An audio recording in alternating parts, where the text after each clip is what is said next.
आगे बढ़ते हैं, जहां पहाड़ों पर बर्फबारी के बाद दिल्ली एनसीआर के शहरों में पिछले कई दिनों से शीतलहर का टॉर्चर जारी है। दिल्ली और हरियाणा के शहरों में सुबह और रात को तापमान में काफी गिरावट दर्ज की जा रही है। साथ ही मौसम विभाग ने अलर्ट जारी किया है कि आने वाले दिनों में दिल्ली और हरियाणा के शहरों में तापमान में और गिरावट दर्ज की जा सकती है। तो ये दो तस्वीरें, एक तरफ सिरसा तो वहीं दूसरी तरफ नांगल चौधरी। और सिरसा की तस्वीरों में आप साफ तौर पर देख सकते हैं कि किस तरह से सुबह के वक्त घना कोहरा देखने को मिल रहा है। तो कहीं नहीं ठंड की वजह से अब लोगों की परेशानी भी बढ़ने लगी है और सुबह और शाम को खास तौर पर मौसम में काफी ठंड महसूस की जा रही है।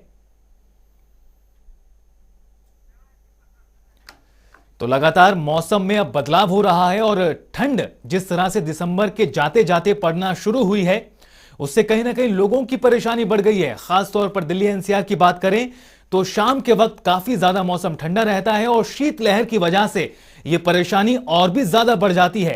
तो वहीं सुबह के वक्त घना कोहरा लोगों की मुश्किलें बढ़ाता है, गाड़ियां चल नहीं पाती, सड़कों पर वाहन ठप हो जाते हैं। तो वहीं दूसरी तरफ शाम के वक्त चलने वाली शीतलहर की वजह से लोगों को काफी ज्यादा दिक्कतों का सामना करना पड़ रहा है। एक तरफ सर्दी का मौसम तो दूसरी तरफ पॉल्यूशन की वजह से भी लोगों की परेशानी और भी ज्यादा बढ़ी हुई है। लेकिन इस बीच जिस तरह से आने वाले दिनों को लेकर आशंका जताई जा रही है कि आने वाले दिनों में तापमान और भी ज्यादा गिरेगा, यानी राहत आने वाले दिनों में भी नहीं मिलेगी और मुश्किलें और परेशानी कहीं ना कहीं आने वाले दिनों में और बढ़ सकती हैं ठंड को लेकर।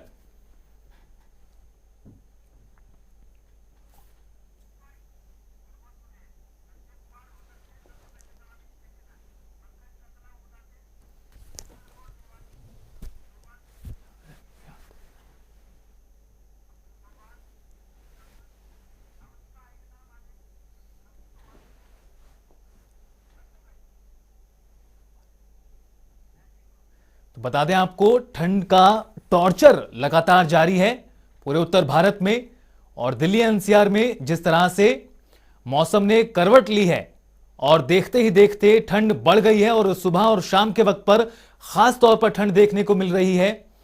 मौसम में बदलाव की वजह से लोगों की परेशानी बढ़ गई है। शीतलहर ऊपर से और परेशानी बढ़ाने का काम कर रही है लोगों की। दो तस्वीरें हम आपको दिखा रहे हैं, एक तरफ सिरसा की तस्वीरें जहां पर आप साफ तौर पर देख सकते हैं कि किस तरह से सुबह के वक्त में घना कोहरा लोगों के लिए परेशानी का सबब बना हुआ है।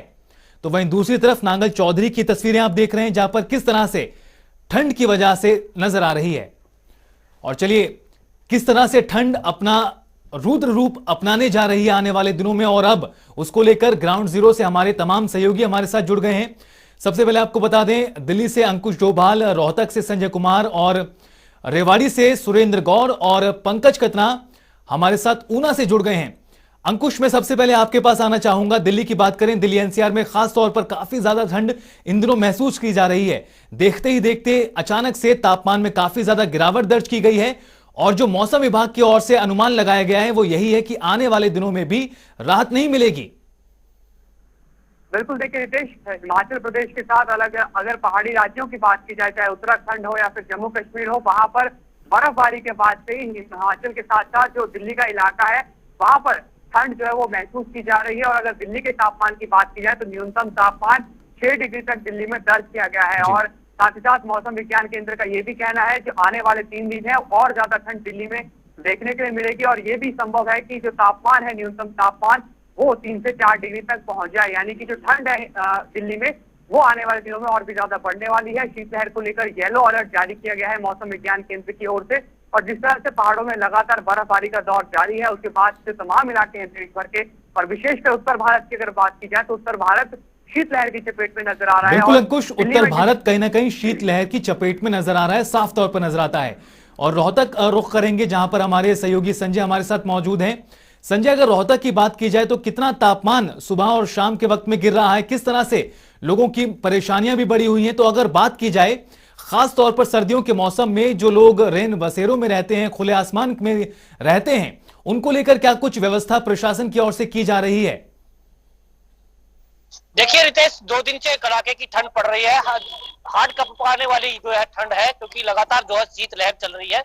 हवा का जो रुख है वो तेज है, तो इसके कारण जो है लगातार ठंड बढ़ती ही जा रही है। आने वाले दिनों में जो है मौसम विभाग का ये कहना है कि आने वाले दिनों में और भी ज्यादा ठंड बढ़ सकती है, क्योंकि आज की अगर हम बात करें तो आज का तापमान जो 5 डिग्री तक पहुंच गया था, उसमें जो है 10 बजे के करीबन जो सूर्य देवता है जी। डिग्री तक जो है पहुंचा, लोगों को राहत मिली, आवागमन जो है लोगों का होना शुरू हो गया। उसके बाद लोग अपने बिस्तरों पर जाना था वो उन्होंने शुरू किया।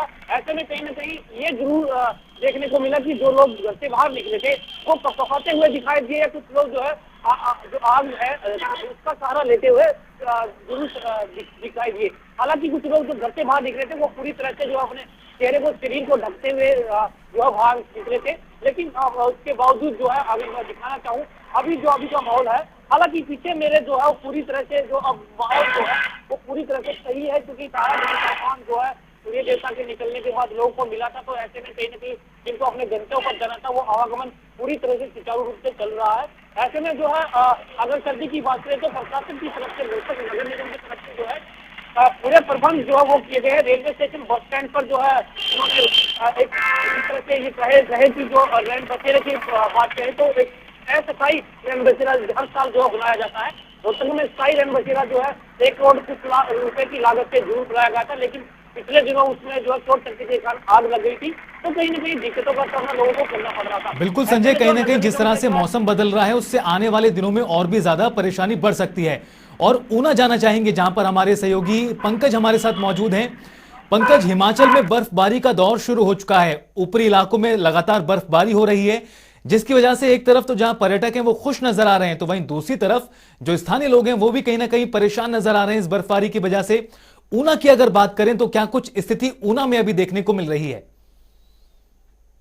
जी बिल्कुल राकेश, मैं आपको बता दूं कि अगर सर्दी की बात करें तो सर्दी का प्रकोप लगातार जारी है। और मैं आपको अपने पीछे तस्वीरें दिखा रहा हूं कि किस प्रकार लोग, दिहाड़ी मजदूरी करने वाले लोग जो हैं वो आग के आगोश में किस प्रकार आग का सहारा ले रहे हैं और काम छोड़कर यहाँ पर बैठे हैं। मैं कुल मिलाकर अगर बात करूं तो जिस प्रकार से ऊपरी इलाके में बर्फबारी ज्यादा हो रही है उस कारण निचले इलाकों में शीतलहर का प्रकोप जो है वो लगातार जारी है। अगर शाम की बात करें तो माइनस के आसपास टेम्परेचर पहुंच जाता है और सुबह लगभग 3 डिग्री टेम्परेचर जो ऊना का है वो नापा जा रहा है।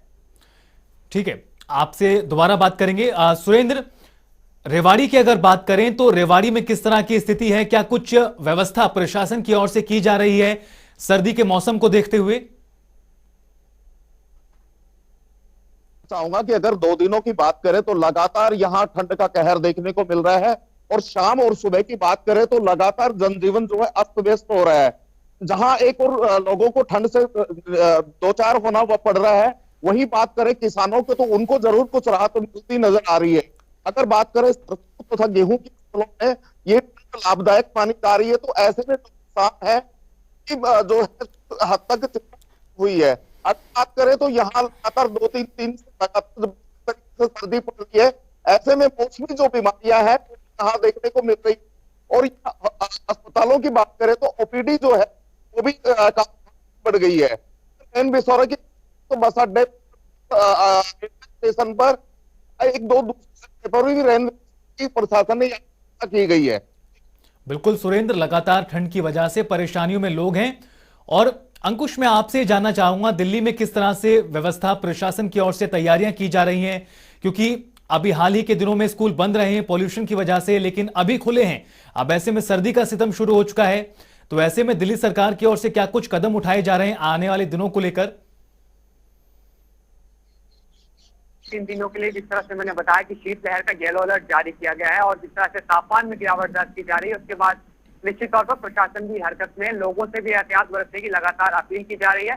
फिलहाल अगर स्कूल को लेकर सवाल किया जाए, क्योंकि जिस तरह से आपने बताया कि पॉल्यूशन को लेकर स्कूल बंद किए गए थे, अब एक बार फिर क्या ठंड को लेकर इस तरह का कोई कदम उठाया जाएगा? लेकिन फिलहाल जो प्रशासन है वो पूरी तरीके से इसे लेकर तैयार है कि जो व्यवस्थाएं हैं उसे सुदृढ़ किया जाए, उसे सशक्त किया जाए, ताकि इस तरह की स्थिति सामने ना आए। लेकिन फिलहाल स्कूल की बात की जाए या फिर ऑफिस की बात की जाए या फिर आम लोगों के जनजीवन के व्यवस्था की बात की जाए, वो अर्थव्यवस्थाओं उसको सामान्य रूप से चलाया जा सके, इसके लिए प्रशासन पूरी तरह तैयार है। क्योंकि जब ठंड बढ़ती है तो उसके बाद देखा जाता है कि जो वायरल फीवर के मामले हो या फिर जुकाम बुखार के मामले हो वो भी बढ़ते हो। ऐसे में बेहद जरूरी है कि सरकार प्रशासन के सहयोग के साथ साथ लोग भी अपना सही तरीके से ध्यान रखे, चाहे गर्म कपड़े पहनने की व्यवस्था हो या फिर अन्य व्यवस्थाएं हो, वो भी लोगों को उससे ध्यान रखने की जरूरत है। बिल्कुल अंकुश, कहीं ना कहीं जिस तरह से जो है, मौसम में बदलाव हो रहा है और जिस तरह से अलर्ट जारी किया गया है आने वाले दिनों को लेकर, उसके मद्देनजर लोगों को तमाम एहतियात बरतने की जरूरत है। शुक्रिया आप तमाम सहयोगियों का इस जानकारी के लिए।